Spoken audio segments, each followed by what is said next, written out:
yegera imbere hari ibintu numva umutima wanje watahuye. Ku minsi yegera imbere isi iraruha bose. Ejo niho nasubiye kubyumva cyane. Umwansi yaje kwiba, kwica no gutikiza, akaba amaze imyaka abikora. Uko imyaka igwira yiba yica atikiza, niko aba amaze gukora bibi byinshi, n'abamenyereza baba bamaze kuba aba expert. Umuvumo wo ku rwego rutoyi aba yaduze akaja ku rwego rwo hejuru. Iyo babigumyemwo baguma baba babi. Isi Bibiliya ivuga neza ngo isi iriko irashirana n'ivyayo, kandi iguma ija ku muhero, iguma biba bibi gose.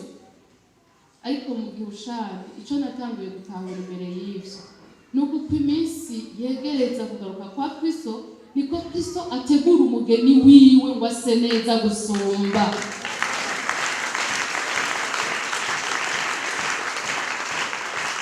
Reka tubivuge tubinoganze mubyumve, ndazi ko muza kubyumva. Abafiance barabizi, canke reka twitize amajambo yo muri Bibiliya bategura umwamikazi kugira ngo baronke umwamikazi arengutswa mu gihe ca Esiteri kwa Hasuwerusi. Barabaha ivyikozo ivyo kwitunganya kw'abakobwa ngo base neza mu vy'ifungurwa, mu vyo bambara, mu vyo bagira iki.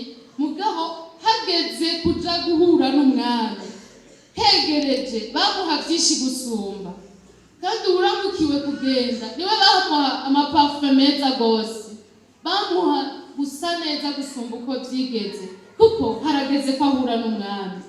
Natwe hariko haragenda hagera ko duhura n'umwami, atari vy'akanya gato mugabo vy'ibihe bidashira.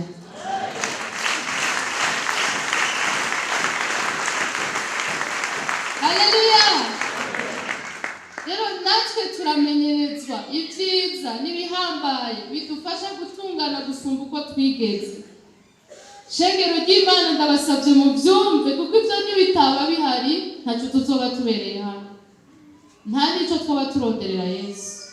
Ariko noneho Imana ishimwe, turi hano dufise urugendo turiko, dufise rendez-vous turiko ihambaye rwose.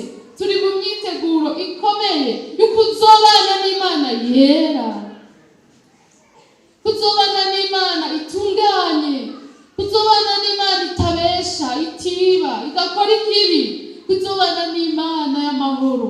Turi mu rugendo rukomeye, turi mu myiteguro ikomeye, kandi Bibiliya ivuga ngo uko wa munsi urushiriza kwegereza. Mu yandi majambo, imyaka irahera tugatera twegera ibukama. Amen.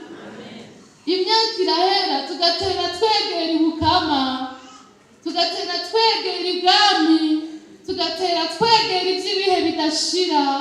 Ibyo nawe ukoresha akenge gasanzwe wobibona. Ugumanye umutima rero ku mateke atameze, ukagumana umutima ibiharage byarayezigiye, ukagumana umutima ku mpuzu yarayikamesuwe zitaraye zumye ukwiye kuja kwanikira. Ndiko ndabereka ingene dusamazwa n'ubuntu buto buteye n'isoni kuba ariko budusamaza.